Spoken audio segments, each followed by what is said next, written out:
your blessing, your presence, your power, provision. Were it not for you, life would just be unlivable. We thank you for making yourself known. I pray for those that have been mentioned for prayer tonight. I'm asking you to be what we need. I'm asking you, Father, to get glory from our lives. And may we be just in touch and in tune with your purpose for our lives. Thank you for those who are here tonight. I pray that you bless our service in Jesus' name. Amen.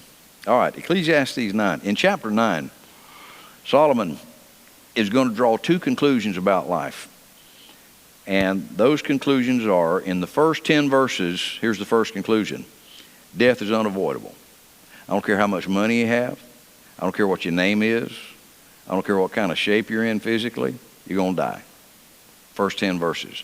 The second conclusion is in verses 11 through 18. Life is unpredictable. So those are two things. Would you agree? Number one, death is unavoidable.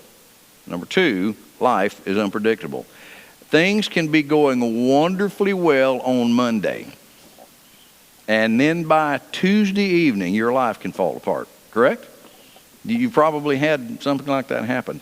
But the imperfections and the apparent unfairness of life in this world, does it not seem obvious to everybody? I've heard this complaint as long as I've been in the ministry, as a matter of fact. And the fact that these things are true, that life just seems to be unfair, that there are just so many inequities in life. To me, I know there are people that use that as an argument against the existence of God. If there was a good God, this wouldn't have happened. If there was a God who cared, then those kids wouldn't have got killed. That building wouldn't have fallen down. 9/11 wouldn't have happened. World War I wouldn't have happened. All these kinds of things. And there are a lot of experiences that Solomon is going to talk about, as a matter of fact, that are common to the saved guy and the unsaved guy. Same thing happens to both of us. So here's the question that a lot of people ask. Why bother getting saved? If the same stuff happens to me as happens to that guy, he doesn't honor God with his life. He doesn't even believe there's a God. And here I am, you're trying to do the right thing, trying to honor God, and the same tragedies. Then what's the use? And so that's kind of where Solomon is going to go with this tonight. The circumstances and conditions of life, by the way, do not serve as our defining curriculum for our theology. If you looked at the world and determined if there's a God or not based on the fairness of life, what conclusion would you come to? There's no God. There's no God. Look at the godly people. Look at the stuff they suffer. If God's so good, why is that happening? And so you might come to the conclusion there is no God. And so we can't say great things always happen to the godly. Can you say that? Always? Everything you do is just wonderful. God blesses that. You ever had your heart broken since you've been saved? Can we say that horrible things always happen to the wicked? I know some wicked folk, not personally to this extent, live in 25,000 square foot mansions, make $3 million a year, have private airplanes and drivers, and so if we're looking at conditions of life to determine whether there's a God or not, then we're kind of really stuck here. So tragedy and even death are often, I would say most of the time, unannounced. They don't knock on your door and say, next Thursday at 4 o'clock in the afternoon, I'm going to come and mess your household up. They don't do that. It just happens. And so regardless of the righteousness of a man, he dies. Regardless of the righteousness or the holiness of a woman, they die. Just great Christians. And so if we look at life like this, the holier you are in your walk with God, if that's what creates immortality, then there are a lot of Christians that all just never die. But they do. And so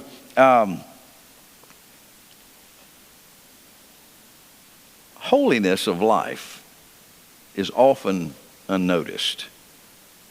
I would dare say that the greatest prayer warriors in the world, you don't know their names. You don't know who they are.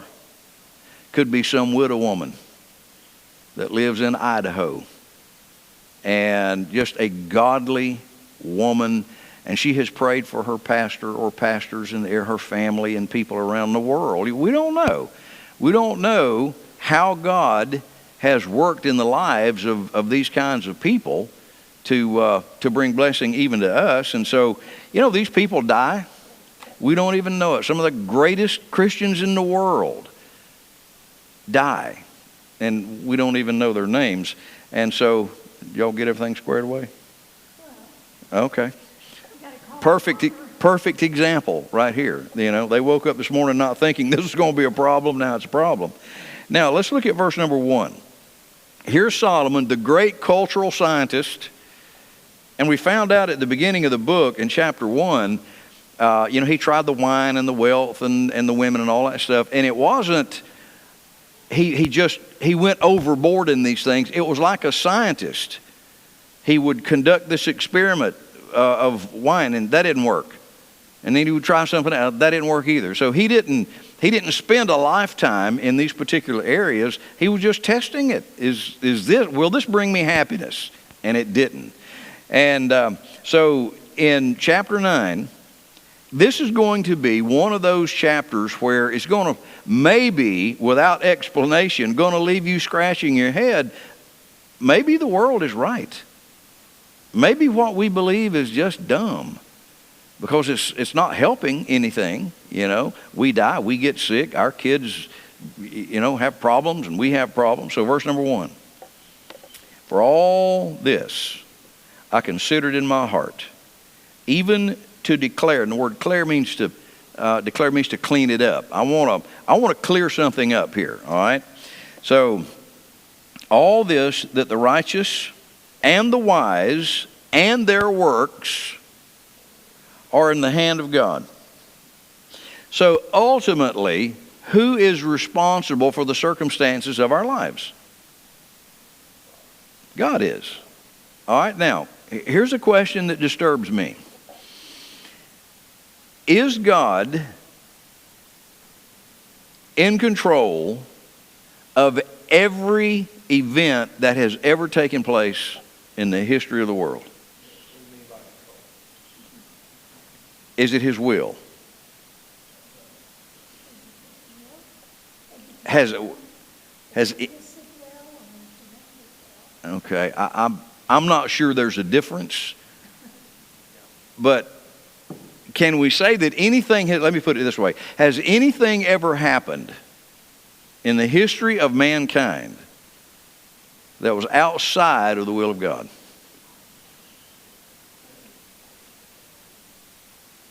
Okay, let's go on. I don't want to create any trouble here. All right, so the righteous and the wise and all their works are in the hand of God. Now, He's going to ask us a question. And, thank you, now I can see it a little better here. Look at what he says now. No man knoweth either love or hatred. All right, now that is either favor or disfavor, and we're talking about from God. Does any man know whether God gives him favor or not by all that is before him? In other words, circumstances of life. You look at somebody, the house they live in, the car they drive, the money they make, all of the stuff that's before you. Can you determine God's favor based on the physical circumstances of people's lives? No. If so, then if you drove by George Soros's house, you'd go, that's the godliest man on earth.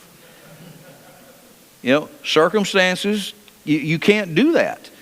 And so, but what do we often do? We look at people. We look at their circumstances, we look at their poverty level, or we look at the way that they live life. And, the wicked rich, that doesn't necessarily mean God has favored them. What about the poverty-stricken godly person?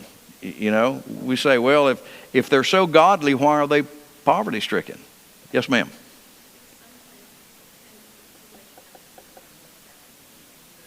Absolutely. Absolutely. Yep. And that's where he's going to take us. Right. It does. And so we're looking at, now what about if circumstances determine whether God favors you or not? Please explain to me the angels that kept not their first estate. Look where they lived. Look where they were. In the presence of God. Yeah, they rebelled. Now, come on.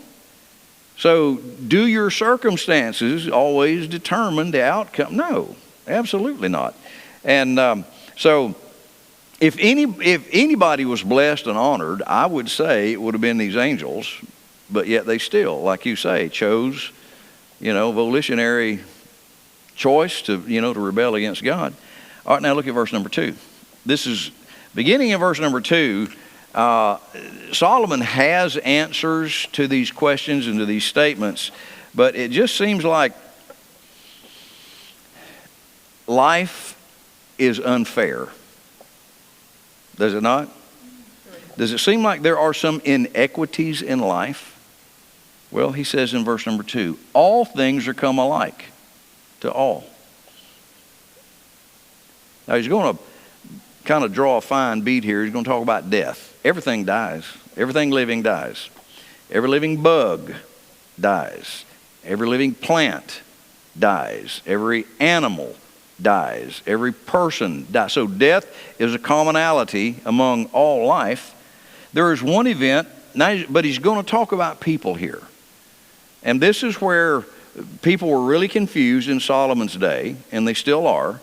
He says there's one event to the righteous and to the wicked, to the good and to the clean.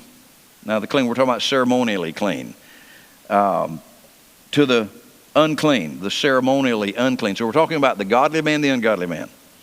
To him that sacrificeth, that's a godly man that goes to the temple and offers his sacrifice.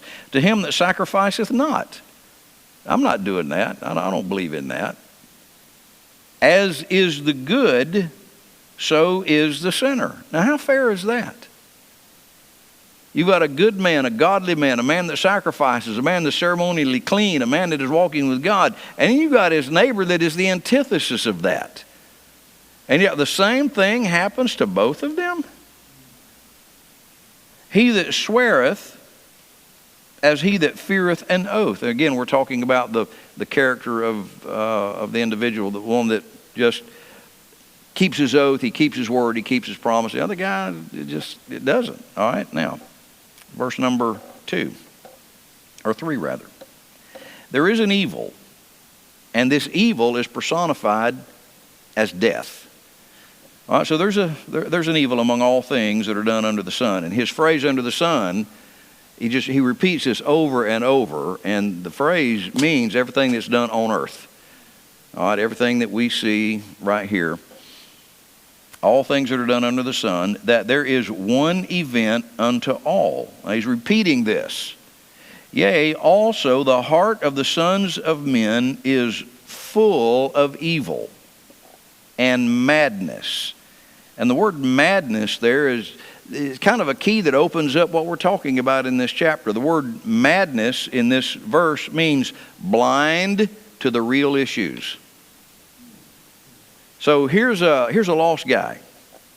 He looks at the saved guy. The lost guy's got it better off financially. He got a better job. He just seems to be doing better in life. And he looks at the saved guy, struggling, has to jump his car off every morning. He can't afford to get a new one. And, this guy's driving around a new car every 2 years. What might he come to think? Is he blind to the real issues of what's going on here? Just like you said a while ago, there's this life and there's that life. And the ungodly man has a tendency to look at this life. Everything is measured by this life.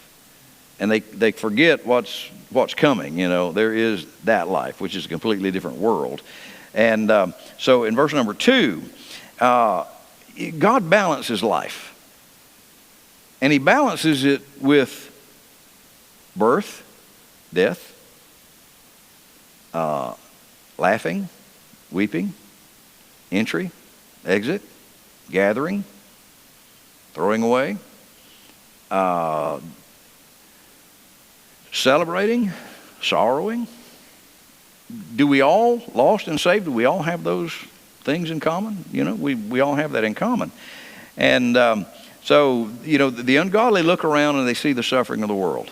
And I've talked with people that had this philosophy of life. They conclude that there cannot be a God of equity and justice and concern and care. If he was, there are two things true. Either number one, he doesn't care that people are suffering, or number two, he can't do a thing about it. And I submit to you that there are other options, but that's the option that the ungodly man comes to. They're wrong. You cannot look at this world and get an accurate depiction of the character of God. And why?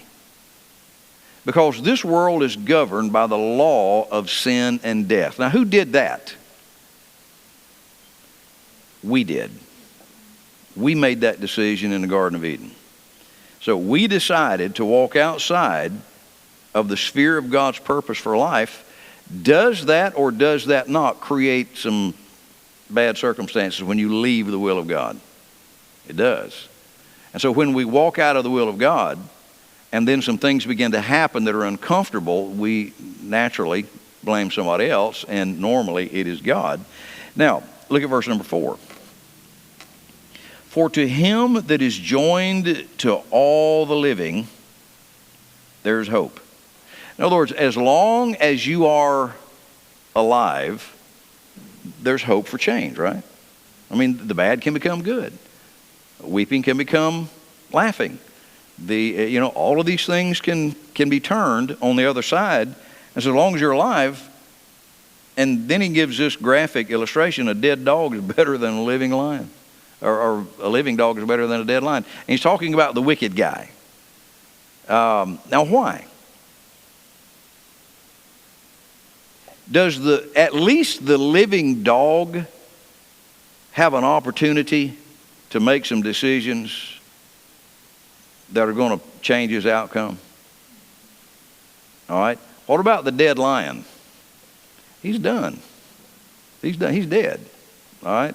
Now, keep in mind, he's going to be talking about life and death here, and how that, the dead are, they're done in this world, and da-da-da. And that's the definition of this is going to be as far as physical animal responses are concerned. All right. And by animal, I mean human, body-related things. A dead man, your dead Christian friends are through in this life hugging their kids, spending time with their family, laughing at grandbabies opening Christmas presents, and just enjoying that. They're done with that. They're done with gathering around the table. We've all done this. Thanksgiving, Christmas, anniversaries, birthdays. You remember when all the chairs were full? There was mom and dad and grandma and grandpa and aunts and uncles and brothers and sisters. And have you noticed through the years how Dad used to sit there?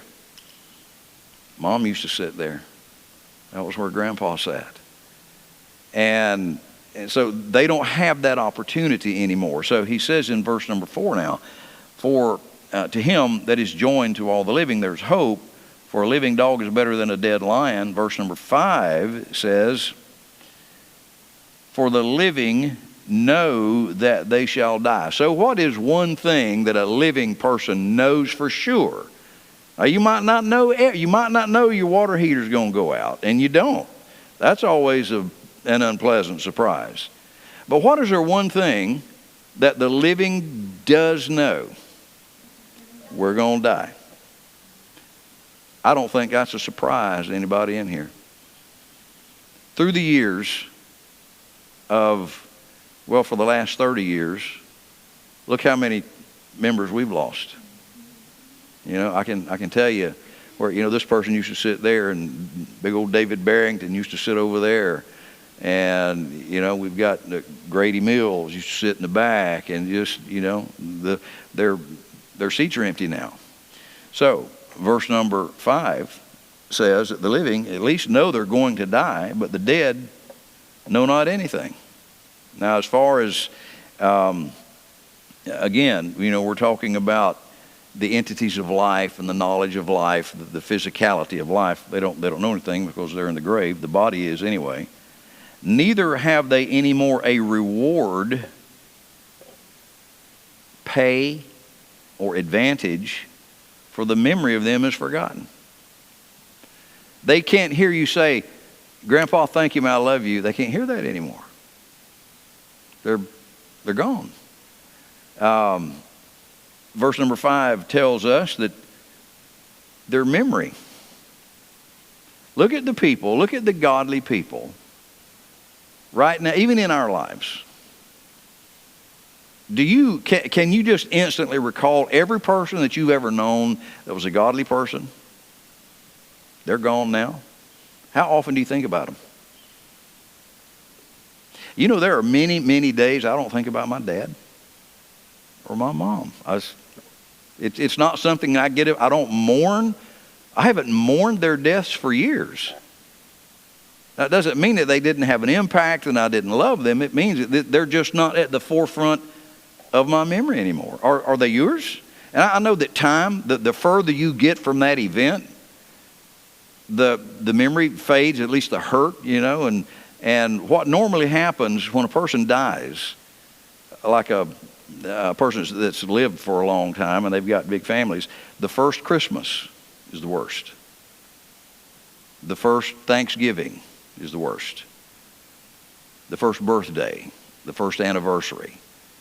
And then all things being equal, and with that person being healthy spiritually, that hurt begins to diminish. But verse number 6 says that the memory of them is going to be forgotten. Also, their love and their hatred. And these are relative to earthly things. The things that they loved to do and the things that they didn't love to do. Their envy. The things, just the emotions that we experienced while we were living. They don't experience that anymore. They don't have the jealousy. Say, my husband or my wife they were jealous about some things. These are just common to human existence. They don't have that anymore. All right? Neither have they any more a portion forever in anything that's done under the sun. We kind of tiptoe around death. We don't want to, it's almost like we don't want to offend death. We don't want to attract attention. We don't want death to say, you talking to me? You talking about, it's like we just want to kind of hide from death. Solomon doesn't do that. We have friends and family members, folks, that are physically dead. Now, we try to find some words that soften that. We call it passed away. They left us, whatever. They died. My mom and dad died. They're dead. Their bodies are dead and in a grave today. And everything that bothered them in life will never bother them again. Everything under the sun now, everything in the physical world that they enjoyed, they won't enjoy again. In this world, all right, in this life. So, they don't have any more portion forever in anything that is done under the sun. Now, he gets to verse number 7. So, what do you do? What do you do? We're going to die. We are going to suffer. We're going to celebrate. You are. You're going to get sick. You're going to get healthy. You're going to lose. You're going to win. Look at all of this, well, therefore that. All of that's going to happen to us. So what do you do? Well, here's what we can do. Since everybody in the world is going to die of COVID, I've had friends that died of COVID. They're dead, folks. They died of this virus. Well, in decades past, I've had friends that died of the flu. People don't die of something. Now, I'm not being disrespectful. I'm just telling you the way life functions and the way life operates. And so he says in verse number 7, since this is true, are we just going to kind of roll up into, how about let's get in the fetal position in the closet and wait for Jesus to come? Let's don't go out in public. Let's don't go to church. Let's wear triple masks. Let's do all that. And I'm not mocking people that are wearing masks. I'm just telling you, I'm not going to live my life in abject fear and roll up into the fetal position, hoping and praying, oh, good night, if I can do this, then these events won't touch me. Well, is that true? No, absolutely not. And so he says in verse number 7, go your way. Eat thy bread with joy. Drink thy wine with a merry heart. For God now accepteth thy works. Here's what he's telling me. Enjoy your life. I'm talking about enjoy life. Now, I'm not talking about living over the bounds of appropriate behavior. I'm talking about enjoy your life. Enjoy your sight. You know when you will really appreciate your hearing? When you can't hear anymore. I remember the days I usually could hear. When you can appreciate the fact that you can walk. When you can't walk anymore. You know, when you lose these things. You know, I wish I'd have walked more. I wish I'd have read more. I wish I'd have whatever more. But we're told now in verse number 7, enjoy your life. Let me ask you a question. You're on your deathbed. You've got hours to live. Just hours. What would you say while you're on your deathbed and your family's in the hospital room or at the house, wherever you are? What would be the thing that you would wish you had done more of? I bet you $1,000.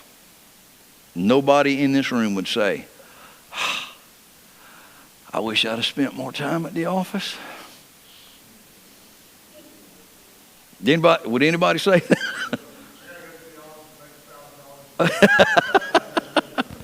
What would you say if I wish I had done more of this? What would it be? Spend time with family? All right, spend more time with family.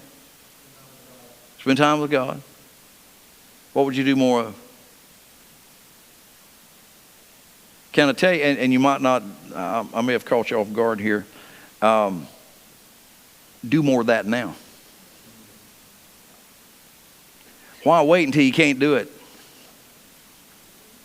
You can't enjoy life when you're dead on the physical level. And so do those things now. Now, I know it's, you know what he said, the last thing he said? I wish he could have spent more time with us and what. So live that you won't have to say that. And I'm encouraging all of us. I'm not going to whine and complain and suck my thumb and hide in the closet because of anything that's happening in this world. And I don't like most of the stuff that's happening in this world, do you? I'm not going to leave the country because Joe Biden is the president. He does not determine my happiness. He does not. So, and I know, well, I'm just going to wait for the rapture. Well, good. Get in the closet and shut the door. God can't get me in here. Really? Really? You saying that the events of life, you're going to so secure yourself that God can't even get in? That's a little silly. So, verse number 7, go your way. Enjoy life. Verse 8, let thy garments be always white. That is the color of celebration. In Israel, when they had weddings and when they celebrated events, everybody got their white robes and things like that. Let thy head lack no ointment. What? This is no time to celebrate. I'm telling you, it's always time to celebrate who God is. But we have so whipped ourselves into this idea of circumstances determine my joy. If things are good, I'm going to be good. When things are bad, I'm going to be upset. I'm going to be ticked off. I want the world to know I'm mad. Well, celebrate. Verse number 9. Now he's going to get real specific. Live joyfully with a wife whom thou lovest all the days of thy life, of thy vanity, or of your short life.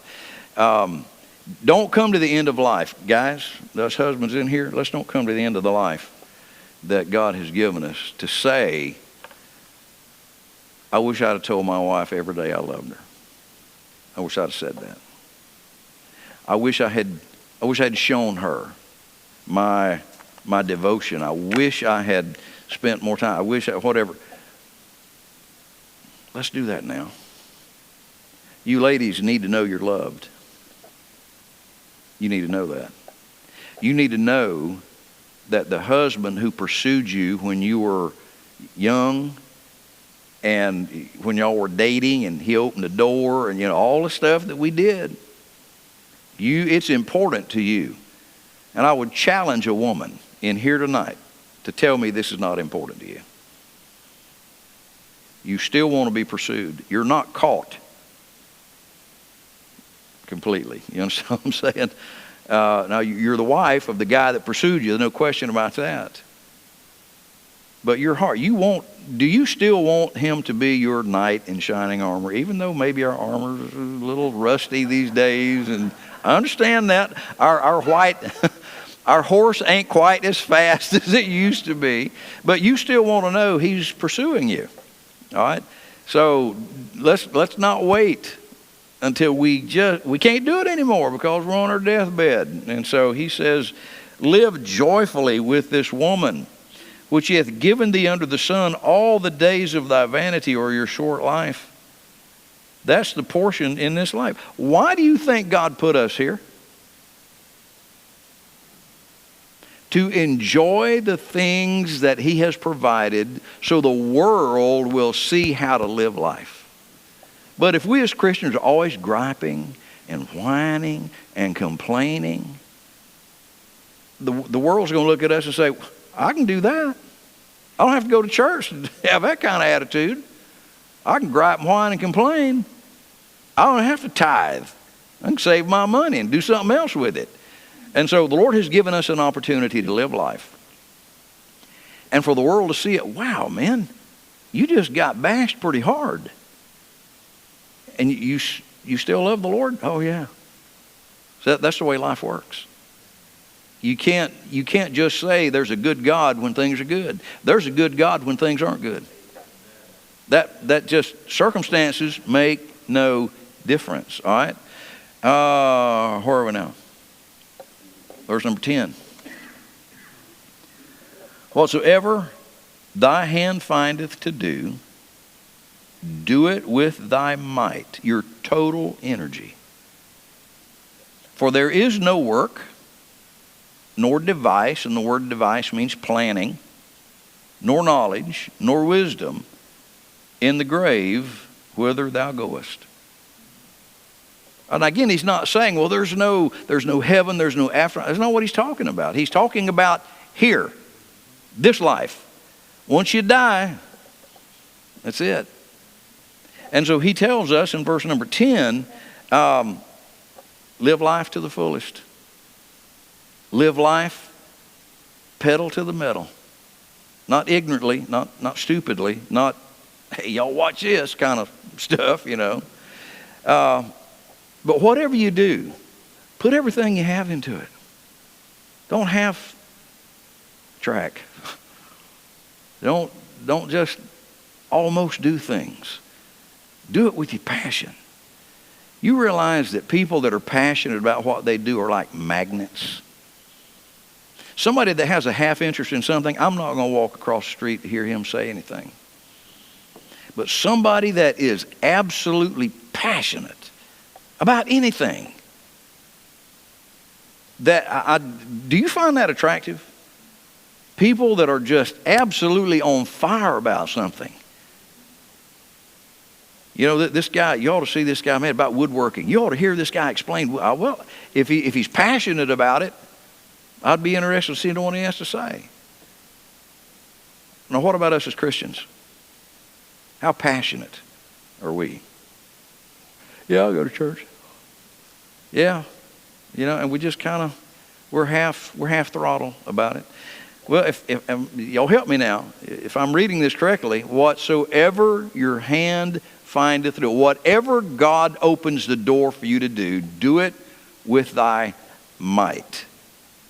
Now, we've all watched professional games, football, baseball, basketball, and how many times have you heard the statement, they left it all on the field? You know what that means? No, they got nothing left. Game's over, we're triple zeros, and they're crawling off the field. I mean, there is nothing left. When we come to the end of our game of life, how much are we going to have left? You know, to be honest with you, I don't want any energy left. I could have gone another 20 years. I want to so live that I just leave it all here, you know? Now, that's what he's talking about. Look at verse number 11. I returned and saw under the sun that the race is not to the swift. Well, preacher, I'm not that great a speaker. I can't run that fast. I'm not that quick. You might be the tortoise.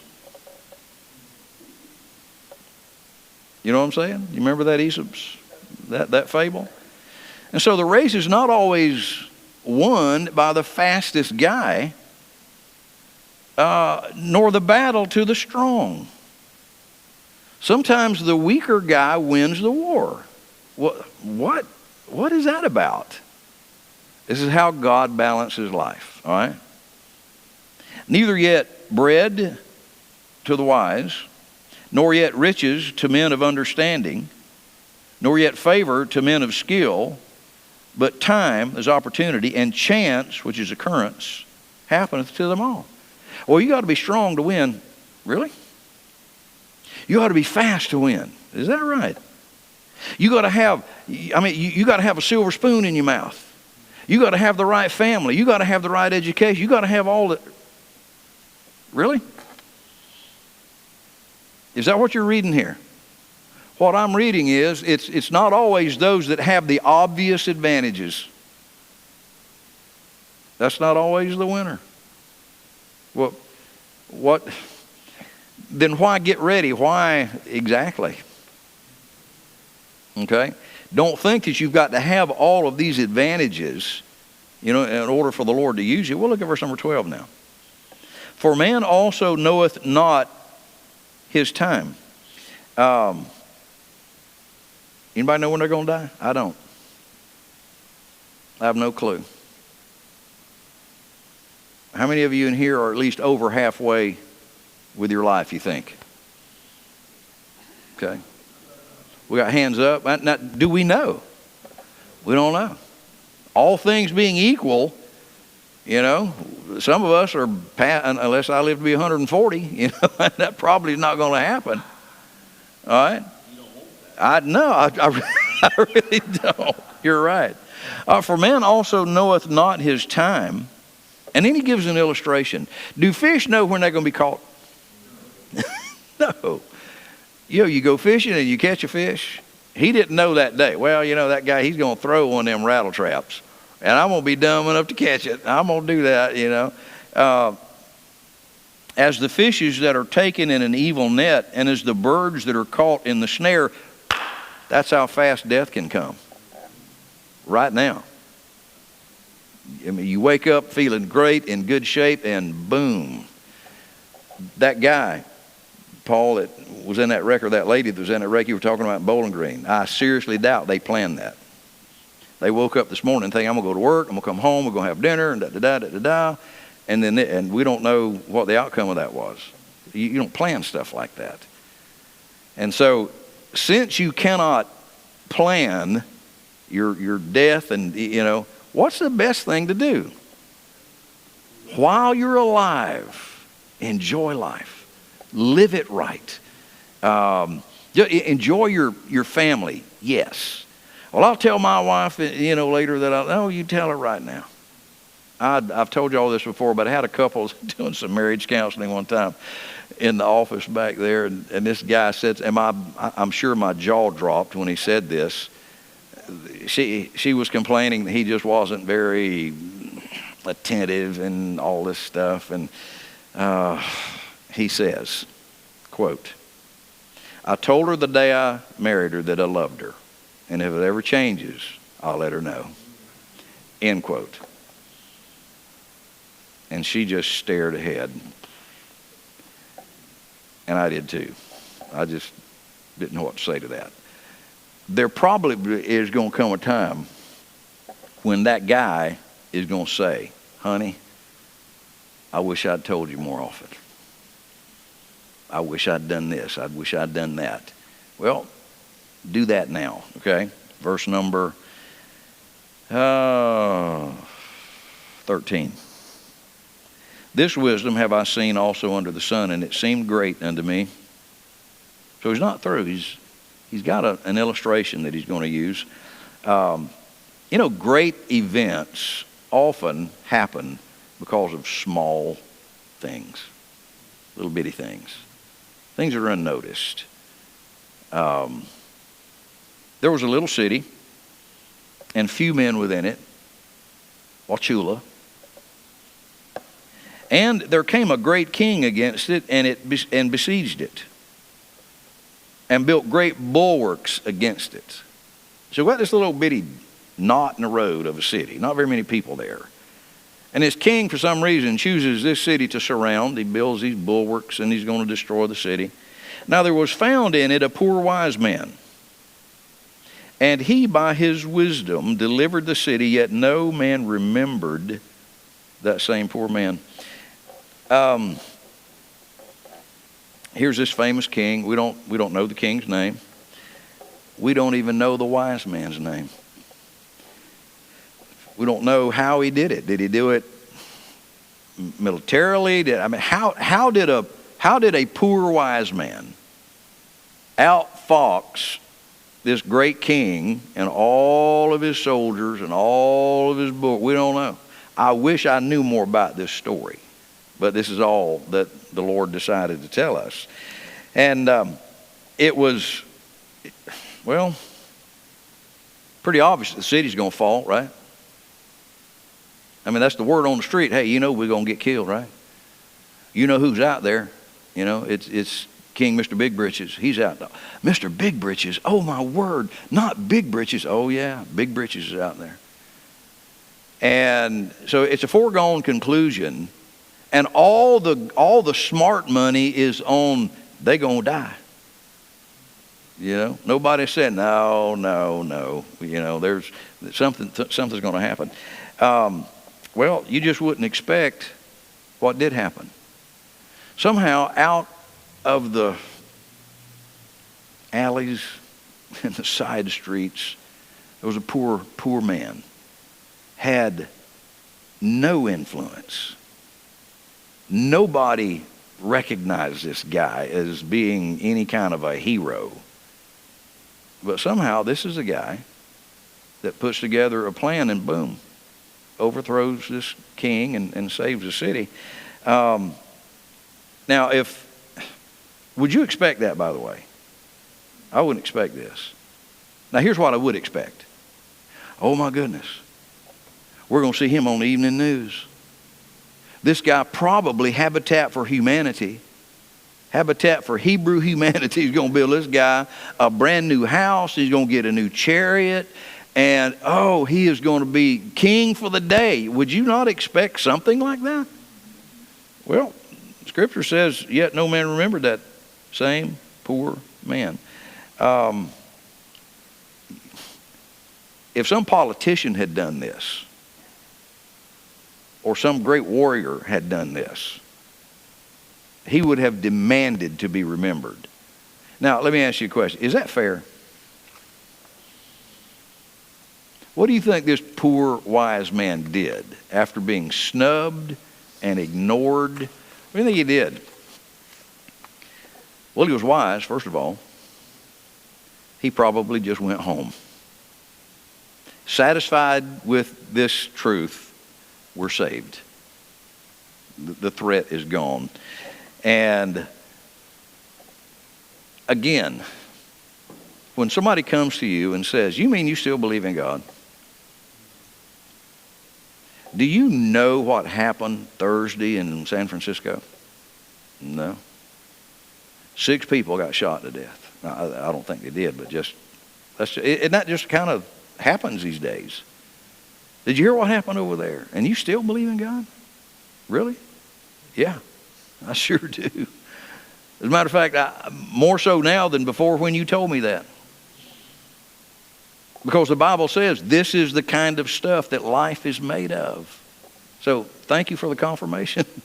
You appreciate that. All right.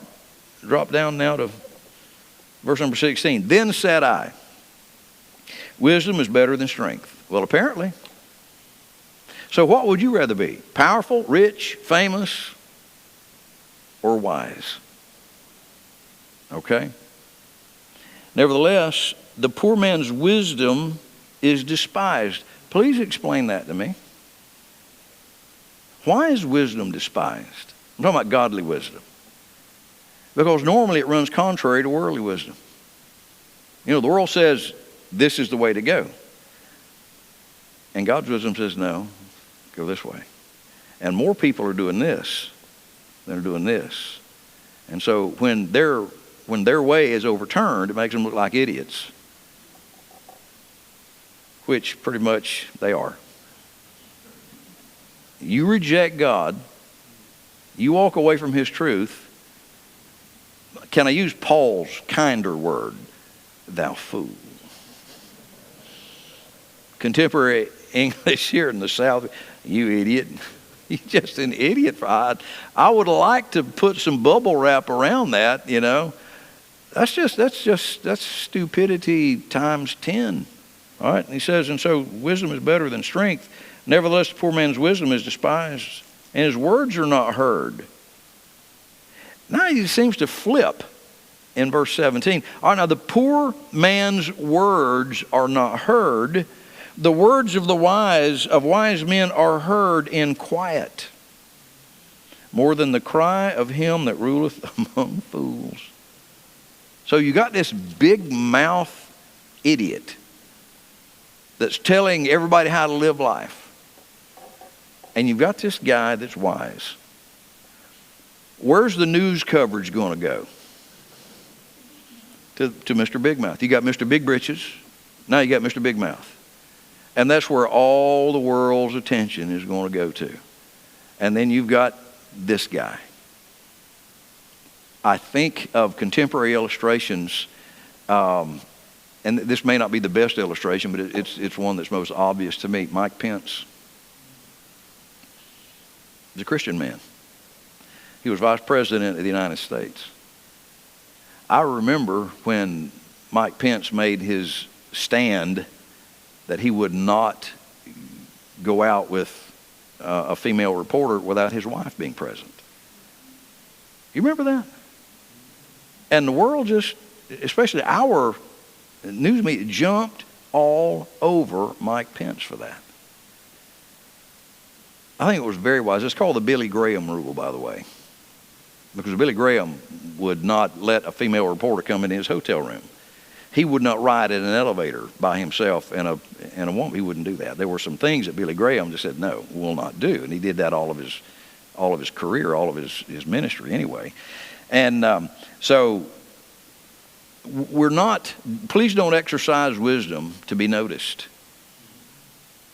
Well, if I'm wise, well, everybody's going to know it. Don't think that. Don't do it. Now, if you want to, you want to go to the University of Mr. Big Mouth, you can get some attention there, but you're going to be unappreciated. Wisdom is better than strength. It's better than power. It's better than politics. It's better than anything. So be satisfied with the non-visual life that you may live if you live it in wisdom. It's better to do that, as a matter of fact. And then he wraps this thing up in verse number 17, or 18 rather. And he said, wisdom is better than weapons of war. But one sinner destroyeth much good. One person. Wisdom, and we were talking about this earlier this week. Wisdom would have stopped every war the world has ever fought. Look at the millions of lives that have been lost for the lack of wisdom.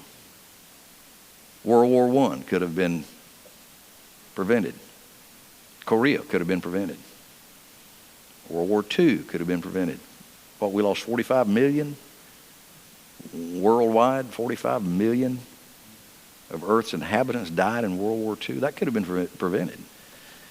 Look at what's going on today. Yeah.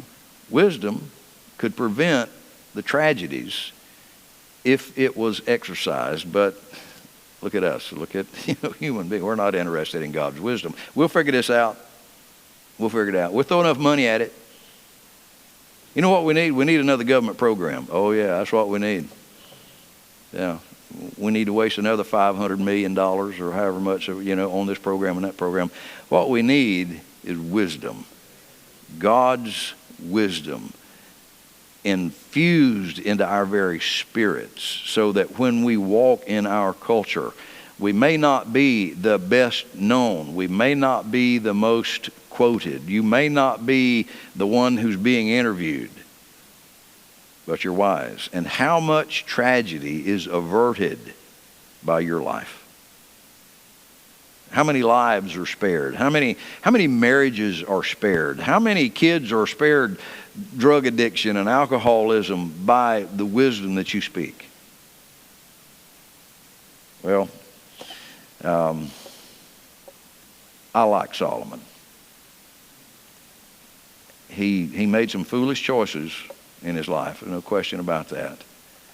But toward the end of his life, he tried all this stuff, and when he came to the end of it, it was like, that was stupid. You ever thought that, by the way? You just thought, this is going to work, this is going to be great, and when you get to the end, it was like, oh, man, that was stupid. And so his book is basically that was stupid. I shouldn't have done that. This is what I should have done. This is what you need to do. And so I think we need to listen to this guy because he had the experience. John and I went up to CPM last night, and we did a radio program up there. And it'll be aired Sunday morning at 9 o'clock. And these people were, and I said, now keep in mind, we've got a sit-down audience, I think of about 150,000. There's going to be a lot of people listening to what you say, and there are going to be young people listening to what you say. So I just want you to maybe just warn them. Don't do what I've done. Don't, get involved with this. And I don't know how many of them, John, I think we had 7 that spoke last night. And everybody, all of them said this: please listen to me. This is not just academic speech. I'm telling you from the depths of experience, don't do this. I'm telling you this from the hole that they're not out of yet. Don't do this. This is not some guy or gal that has never gotten involved in this stuff and they're just trying to make a name for themselves being a motivational speaker. These people have been hurt and broken because I asked them, I said, how many of you in here, and there were about, 25 or 30 of them, I said, how many of you turned to drugs or alcohol as anesthesia to try to stop some kind of pain in your life? Every one of them raised their hand. I don't know what kind of pain it was. That was not why we were there. I'm just telling you this. There's a wise course to life, and it will avoid a lot of tragedy. John?